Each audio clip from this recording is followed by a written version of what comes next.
Now at 10, this is Fox 61, Connecticut's news station. A Hamden school staff member is on leave after students reportedly found adult photos of that staff member online, and tonight parents have something to say about it. Yep, tonight, a middle school staff member in Hamden is on leave after the district says inappropriate pictures of the educator were found online. Thanks for joining us for the Fox 61 News at 10. I'm Brent Harden. And I'm Sarah Sanchez, but it's who found those photos that has parents concerned. Fox 61's Kate Pattyfoot has more.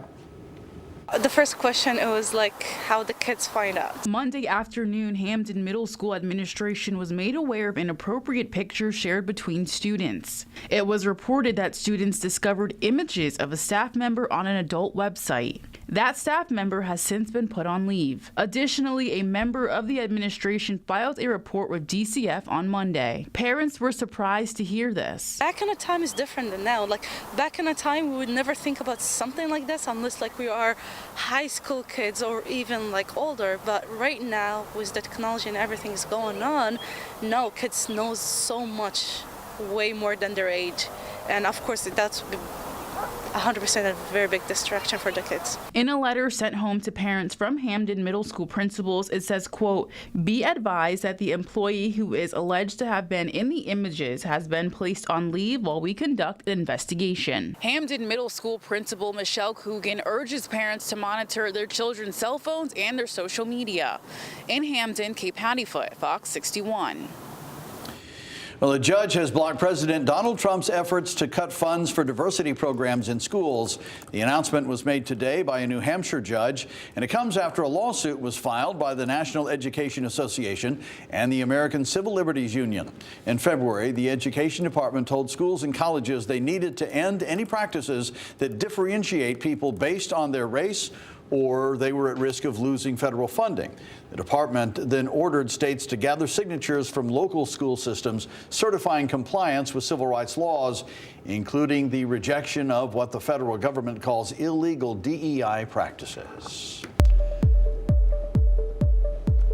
All right, time now to get a check on the forecast, and there is rain in the 7-day. Yeah, a lot of us are kind of dreading that the rain is coming on Saturday, but all day Rachel Frank has been telling us that we need that rain. Yeah. Rachel, so I guess I'll just, get through it. I can sacrifice one day. You can mumble about it in the background. I'll allow it. Yeah, we were dry for one more day, and then rain returns on Saturday. Again, it is desperately needed to ease the brush fire risk and also to help to wash the pollen out of the air. If you suffer from allergies caused by tree pollen, we could use a day's break, but not ideal, clearly, to be over the weekend. But we have one more warm day tomorrow, and temperatures will be approaching 80 degrees. Here's a look at numbers right now. 10 o'clock at night, we are still in the 60s for Hartford, for Wyndham, 50s at the shoreline, and it's a mild night ahead. We're looking at overnight lows in the 50s as we head towards daybreak, which is well above average. Heading into the day tomorrow, we're going to start off with temperatures in the 50s. By lunchtime, temperatures are in the mid-70s, and we'll see highs up around 80 degrees. That's inland. At the shoreline, there will be a sea breeze. High temperatures will be closer to 70, but still well above average. All right, what about the timing for rain this weekend? We've got it all for you. Full forecast coming up. All right, thank you, Rachel. Well, the lights are out at a West Haven school because, get this, a mischievous squirrel started a fire. Yeah, Fox 61's Stefan Reels is in West Haven with those details. Stefan. Yeah, if you take a look behind me, you can see that Kerrigan Intermediate School has had some of its power restored, but not all of it. And a school spokesperson said this all happened while students were already at the school, and it was a very interesting domino effect of events that led us to where we are now. It all started when a squirrel got into contact with a power line, then it fell onto a transformer, and that caused a small fire incident in an unused portion of the school area. The students were then taken outside while the West Haven Fire Department quickly got the situation under control, according to the district, and the district stresses that at no point was there any threat of safety to the staff or its students. And while the district thought full power would be restored by the end of the day, that was not the case. Students and staff did return inside the building, but the third floor still did not have power.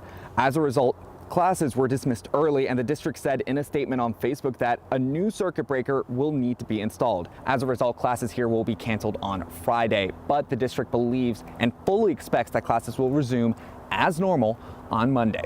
In West Haven, Stephen Reels, Fox 61. Thank you, Stefan. Well, tonight there are questions about what caused a crash on Cherry Street. Police investigated the crash for most of the day, shutting down the area, but roads are back open now. Fox 61's Alicia Hercules talked to people who live in the area who are shaken up about what happened. Hours after the crash, police have released the identities of the 4 victims. 3 of them were siblings. 1 of them was just 15 years old. Just before midnight Thursday, a car carrying 4 people was traveling northbound on Baldwin Street when it crossed the intersection of East Main Street. The driver lost control and crashed into the Hernandez Market on Cherry Street. The impact caused the building to partially collapse. 3 of the victims were pronounced dead at the scene. 1 was taken to a local hospital where they later died from their injuries. Police identified them as 20-year-old Caden Torres, 25-year-old Nelson Torres, 15-year-old Noel Torres, and 20-year-old Jonovan Puska. All 4 victims are from Waterbury. Waterbury Police Chief Fernando Spangolo says the investigation will take time to complete, but says speeding could have been a factor in this incident. I've reviewed some surveillance footage of the particular accident. In my opinion, speed certainly is going to play a role in this particular investigation, but there'll be a lot more to it than that. Isabel Martinez has owned the restaurant next door, Sabor Amazonica, for 4 years. She says she's heartbroken to see what's left of her restaurant and the building. I was impressed and shocked because of everything shattered, you know. I've been here for 4 years now, and that's where I started my business. Martinez says she is still processing everything. Sad to see all of this happening, you know, and it's more sad to know that those people passed away. People who live in the area tell me speeding happens way too often and has ruined the lives of so many. Alex Ortiz has lived in Waterbury his entire life and says he's thankful no one was outside at the time of the crash. Not the first time this sound like this has happened. Just a few months ago, there was also another accident because they're speeding. He also says something needs to be done about the speeding on Cherry Street. Deetrice Dawkins has called Waterbury home for 57 years. She says more accidents could happen if measures for managing speed are not taken. They need speed bumps. The light is obviously doing no good because everybody tries to beat the light. So many lives are being taken because of the recklessness of other people, which is not fair to the family. There were no people in the building at the time of the crash, and the Waterbury police are still investigating how it happened. In Waterbury, Alicia Hercules, Fox 61. Several Connecticut lawmakers are pushing back against the Trump administration over the dismissal of AmeriCorps volunteers and staff. The program supports hundreds of thousands of Americans each year with disaster relief, and they also mentor students and work with nonprofits. In a joint statement from U.S. Representative John Larson, Joe Courtney, and Senators Richard Blumenthal and Chris Murphy, they say, quote, AmeriCorps' hard-working volunteers across Connecticut have supported a variety of critical needs in our state, from disaster recovery to public health outreach to youth mentoring.